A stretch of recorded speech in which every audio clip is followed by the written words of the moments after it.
What's up, vloggy vlog? What's good? We are. What do you want me to say, or do you want to tell them where we're going? No, you got it. It don't Yeah, matter. we're on our way to interview a school board candidate for the city of Waukee. We live in Des Moines, but Waukee is just, it's like 2 towns away. It's where I coach my youth basketball at. Yeah, yep. So it's the school district of all the kids where he coaches. And it's a really nice little town. So we are going to interview our friend. His name is Armel, and we are really proud of him for trying to, he sees something he wants to change, and he's actually doing something about it. And so we're going to go interview him, kind of get his input on why he's running, what he wants to change, all of that good stuff. So. And so I used to, he used to coach. I used to coach with him, and then he stepped away from coaching to do other things. But things, and because he has a sweet little family now. Yeah, he has a couple babies and all that good stuff. So he's a good friend of mine, ours. So yeah, we want to hear his input, his insight of why he wanted to run for school board. All right, see you guys when we get there.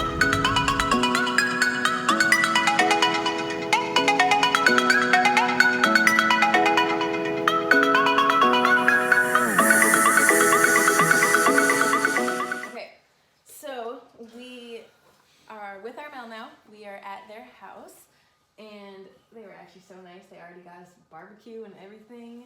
And it was super good. It was. Super good. It's cute, baby. It was cute, and we had never tried that, and it's in Waukee, and it was really good. Yes. Yeah. So just kind of to start off, what initially made you want to run for the school board? I know that's probably a big question, but what made you think about it? So, obviously, I've always been involved. I like to be involved, whether it's volunteering, tutoring. Obviously, the last 4 years I've been coaching at Waukee, right? So that's how I get to meet Carl, in fact. There's something, about being able to give the baton to the next group. Yeah. So from that perspective, that's just who I am, right? I was raised by people that gave a lot of their time and energy.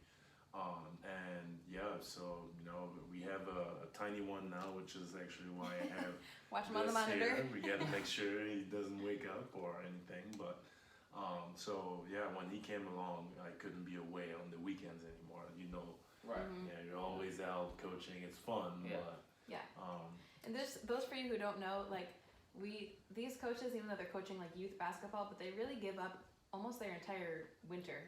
It's every single weekend, but they can't be with their families or can't be doing other things. So it is a big commitment. But it's fun, So yeah, it is fun. We get to do. I don't know what else would you do, right?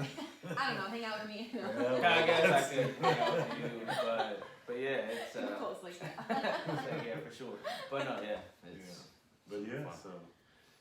When Theo came along, I couldn't be away. Then this opportunity came up, and it's education. It's a lot of the things that I do from a professional standpoint as well, in terms of the future of work and analytics and how to leverage information.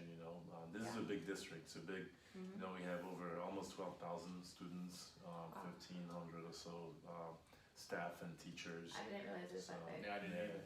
It's a big, so the only way I know to deal with that and make sure we ensure things stay, where with the success that the school district can have is obviously to leverage information better and being a little bit more transparent and making sure we align with, what the kids will do in the future. But that's all the boring stuff, but it's important. Well, not really though. And I guess since you said that, and you said that's what you do for work too, leveraging information, dealing with analytics, things like that.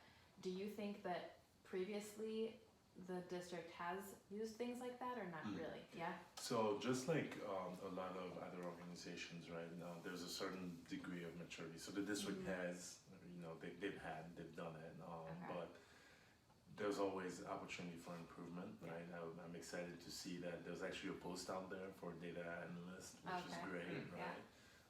But essentially, to me, using information, right? That's something that everyone should do. And there's a lot of ways to leverage it in more sophisticated ways, right? That essentially, it's not just sophistication for the sake of sophistication, but to help the kids do better, Right. to help share what's going on in the district with everyone else, and to make sure that we align resources right in the classroom appropriately. It's easy to do things by gut or just leveraging experience, but I think that experience actually gets enhanced when you teach the person that has the experience how to leverage new information, right? More objectively, but so. That's cool. So what makes maybe was it like a week ago or 2 weeks ago when you were on live? Was that on Instagram or Facebook or something? I think it was Facebook. And you were on Facebook Live when we watched it, and you were saying something about like things that you would kind of want to work to change in the school system, and you were comparing it back to what you remember growing up in Burkina Faso. So what are some things, I guess, that you see that should be changed in our school system? The changes in it's not something like that drastic, right? It's mainly and it's not as if things at home are hunky dory either. Right, nothing's perfect. Exactly. So it's just a matter of providing a little bit of perspective, right? So growing up, and that's just a different education system. We're former colonies, some would argue still colonies of the French government.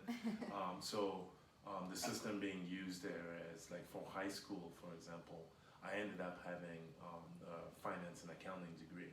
So rather than taking the SAT or the ACT and having the same exam as everyone else, I took an international baccalaureate that was finance and accounting specific. Okay. My younger brother, he was more into the technical fields, so he did electromechanic. Okay. He's working now for one of the parts manufacturers with Airbus in the south of France, but his baccalaureate was in that field, right? Now it doesn't mean that I was locked in and I couldn't do anything else, right? I could have, law, whatever you name it, but I also couldn't just go from that to say, oh, now I want to be an engineer, right? So there's give and take, right? So essentially, the whole point there is there a point where we could essentially have opportunities for the kids that know early on what they want to do, so they could, and Waukee does a lot of that to a certain degree. It's just how do we do more of it, and how do we leverage more businesses, the collaboration of the private sector and other organizations to really do more of it. And at some point, not just for Waukee, for our sister districts, right? Sister cities, and making that a model or beacon. It's already kind of a model for the region, but can we go beyond, right? I like to improve things, so the more we can do, the better. So basically, for those, I guess it probably would start like in high school. Then. So those high schoolers, those older kids would get more experience in the field that they know they already want to go into before they even go to college. They would get like that more like worthwhile real world experience. Right, because like growing up, where I'm from, not a chance of any of that. You know what I mean? So it was like very, like we went to school because we know, okay, if we have good grades, I get through high school, get my diploma. Hopefully we go to college, right? But we don't really know what, because like honestly, I went to Drake, right? We went to Drake, all three of us, four of us, funny. And after graduating, I really didn't know what I wanted to do. So something like this, what you're mentioning, would have been like monumental in high school, because I knew I wanted to play basketball. Had an idea of a couple things, but if I'd have honed in on basketball and something else, like I don't know, like things could have been totally different now. So I think that's a great perspective to have and a great idea. And the Apex program in Waukee does a good job of that, right? Because the students have an opportunity to at least know whether it's something that they want to do or something that they definitely don't want to do, right? Because you grow up having these ideas, but sometimes if you want to be a surgeon or some sort and you get put in the room with blood all over, you're like, oh, maybe not for me. So it's how do we expand that and give more opportunities. And I think I just always kind of take things back to like what I know about the Des Moines School District, because that's where I teach. And they have a few IB or the international, how do you say baccalaureate? They have a few of those schools, but I don't know how like immersed they actually are in the program. I don't know that they're actually getting that much like support and Yeah. I don't know that like businesses are really working with them. I don't know that they're getting that much valuable experience. Yeah. And so that would be cool if that's something that you could bring to the Waukee School District. Like you said, I think that a lot of other districts could really learn from that. Yeah, it's really just the equivalency, right? Because in reality, an international baccalaureate is just a degree that tells, okay, you're now qualified to go to college, right? Or if you did it in a technical field, you're now qualified to be able to work in this field. Right. Because what I want to avoid is this perception that, people. I hear people say, "Oh, college isn't for everyone," and I totally agree, right? And then you also hear, "Well, we can help you take certain classes and this and that." But my dad was a mechanic, right? The stuff that he studied to be a mechanic at the time, right? And it wasn't college, right? He graduated and he was done after high school, but still a great mechanic. But the stuff that he would have studied to be a mechanic back then, that doesn't apply today. Today, to be a mechanic, it's not enough to say, "Oh, I don't want to go to college, I'll do high school." Right. In fact, to be a good mechanic, you probably need to do college still. Yeah, or for sure 2 years. I mean, The problem with college today is really affordability, right? The system is not designed. The system was not designed for me, probably not for you either,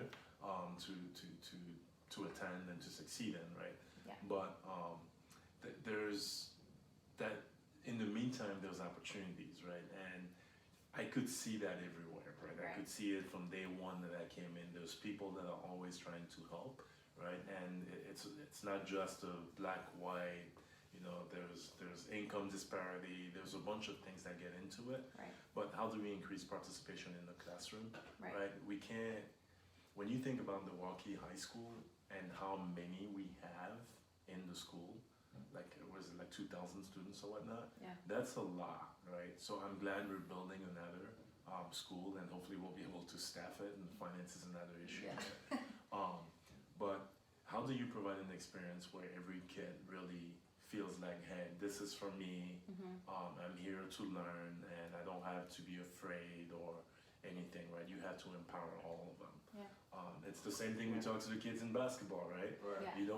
You don't just run the suicide and then at the end you just kind of look up. No, you got to look for the next kid who maybe is not as fast, probably is just as valuable in other areas for the game, right? Yeah. Like the kids can't feel like their school system just has one lane, and if they fit, they fit. Exactly. If they don't, they don't. They need to feel like it's for all of them. Right. Exactly. That's awesome. Yeah, and that obviously I don't have all the answers, right?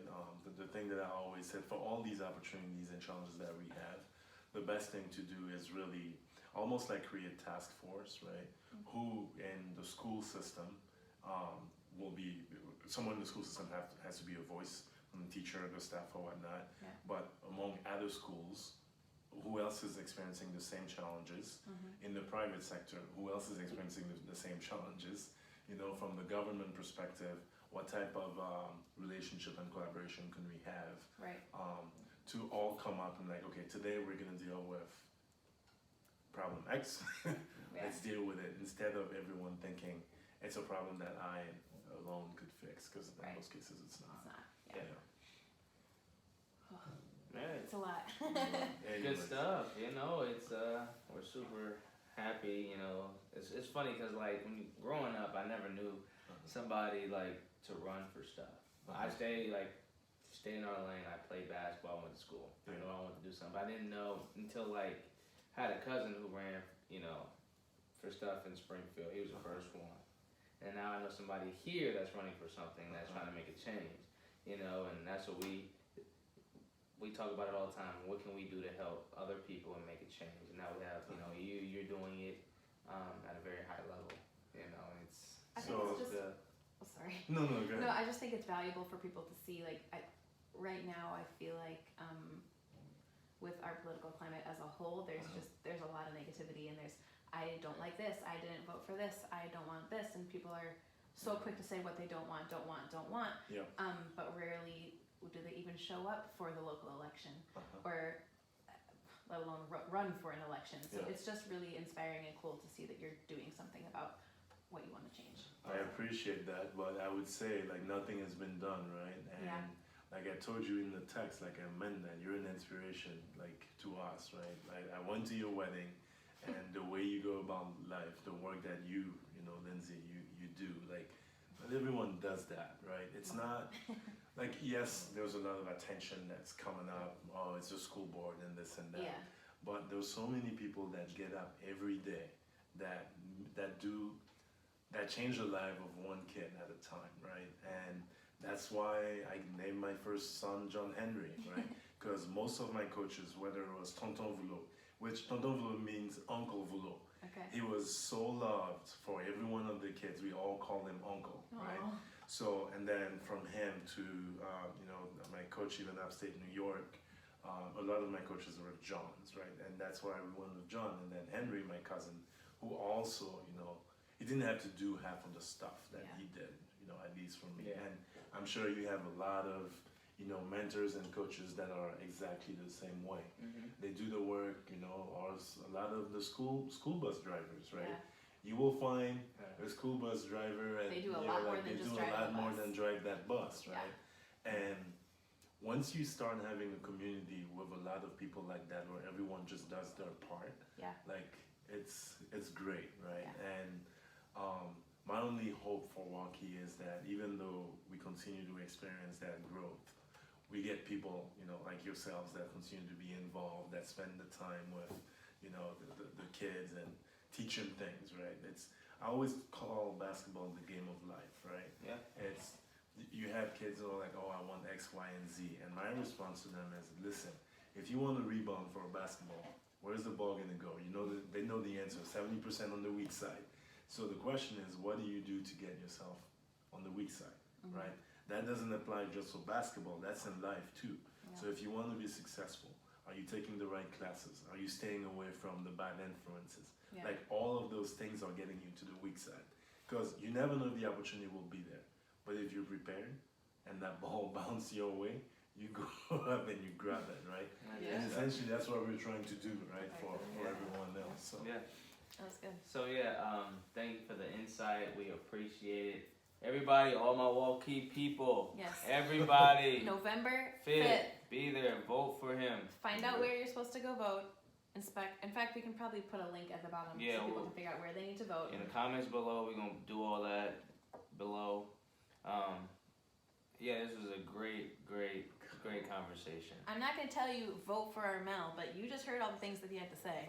So, well, I will. If I lived in Waukee, I would be voting vote for for Armel. this man. Vote for him. Vote for him. Vote for him. Well, thank you. Oh, yeah, no problem. Thank you, sir. Appreciate it. Thank you for what you did.